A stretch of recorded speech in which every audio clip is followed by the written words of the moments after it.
Welcome to another edition of White Light Broadcasting, live from Joy of Being in Occaquan, Virginia. I'm Tamara, your host, and today we're going to talk about developing your intuition. Intuition is something that for some people does come very natural, but everybody has this gift. It's something that you can work on and develop that we often get kind of desensitized to or disassociated with as people teach us not to trust ourselves. Intuition comes from two different chakras, your solar plexus, your third eye, and there's also a bit of it in the crown because the crown is your connection to the divine. Your solar plexus is where you kind of store fear.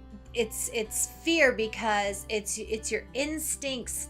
The solar plexus controls your instincts that can tell you when something is wrong or something is off or something is not right. That's why it's the area where we store fear. But it helps you to, get that kind of gut feeling, if you will, when something is off or something is not exactly the way it should be, which is a form of intuition. Your third eye works on intuition in that it's your third eye. So obviously people connect that to, seeing on the other side, seeing things which aren't in this realm or reality. But also your third eye is where you really have your intuition. And the third eye is associated with trust. And so the reason why it works that way is because if you trust yourself and you trust what's coming in, you have a healthy third eye, and then you are able to have better intuition. Lastly, your crown chakra is somewhat associated with this as well, but it's not in the same way, but it's because your crown chakra is your connection to God or the divine. And so when you have a healthy crown chakra, you are able to trust God, have faith in God, and have faith in things that come from the other side. But this is also where we store guilt. So guilt can be a reason why there's issues with those chakras. And in another episode, we'll get into more of the chakras and why it's really important to start from the bottom up to develop your intuition. Even though the bottom is the root and it doesn't seem like it's associated, you got to build a really strong base. You wouldn't put a pyramid on a point. We all have some form of intuition, and so there's a lot of different ways that we can develop that and start working on it. There's some real simple ways that you don't need anything to do, and that is to start testing yourself. I tell people a lot of times, like when you're driving, for example, visualize in your mind's eye what is going to happen at the next traffic stop. And as you begin to see things ahead and get reassurance and validation in that some of the things that are coming into you, it might be like, all of a sudden a bluebird popped into my mind. And then when I stopped at the light, I saw a bluebird. It'll kind of validate that you can start trusting that, and it's not your own imagination. A lot of people dismiss a lot of their intuitive thoughts as their own imagination, but there's also some other tools. And one of the tools we'll talk about today is like oracle cards or tarot cards. I like angel cards because they're really positive and I love working with angels. It can be any kind of tarot or oracle cards that you're drawn to.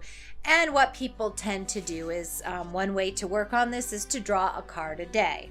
And when you draw a card each day, this is Omega, victory. Your desire is coming to fruition. Keep up the good work. So I would draw a card and then I will kind of put it out somewhere where I'd see it for the day. I'd kind of reflect on it and do this on a daily basis.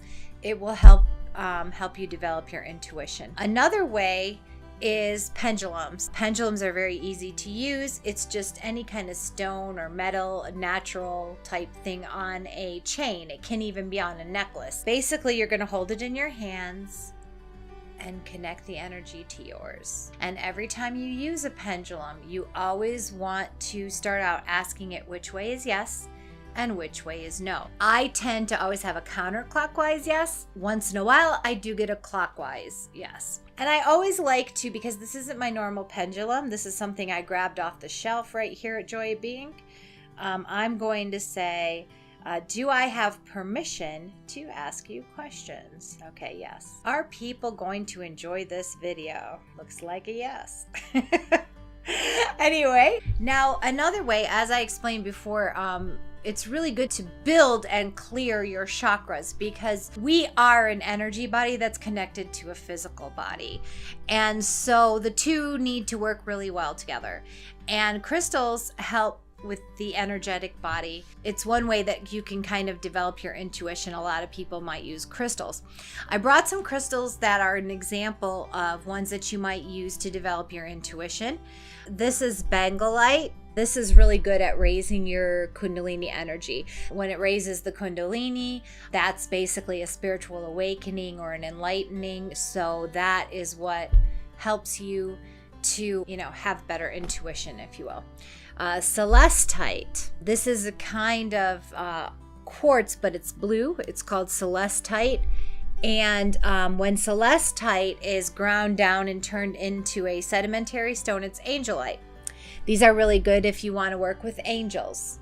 Quartz is really good overall. It's the master healer, but it's also really good for the aura and the energy body.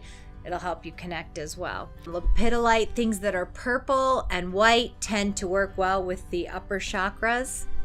Okay, we have some kyanite here, and kyanite is really good in that it clears your aura of basically energetic debris, if you will. Holding on to this or keeping it in your pocket throughout the day actually kind of helps you to have a really healthy aura.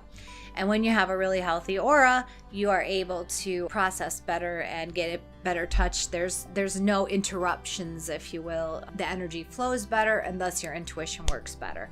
The same thing goes for selenite. It's just something that you can hold. That works very well. These are smaller celestite. Amethyst. Like I said, your purples and whites will work very well with the crown chakra. For people that are trying to get in touch with anything that is the past, for intuition, you want to use fossils. This is petrified wood. This is an orthofossil. It contains a lot of small fossils. And these are ammonite. People like to hold these when they're trying to connect to the past or past lives. And the one thing that's kind of the really good thing that a lot of people want for opening up their third eye and crown chakra is preonite. Preonite is really good for the crown chakra. And again, you're going to hold it and just kind of meditate. And when you're meditating, if you're getting thoughts coming in that are bothering you, oh, I still have to do the dishes, just let those things go aside, let them come in and go out, but don't let yourself get angry.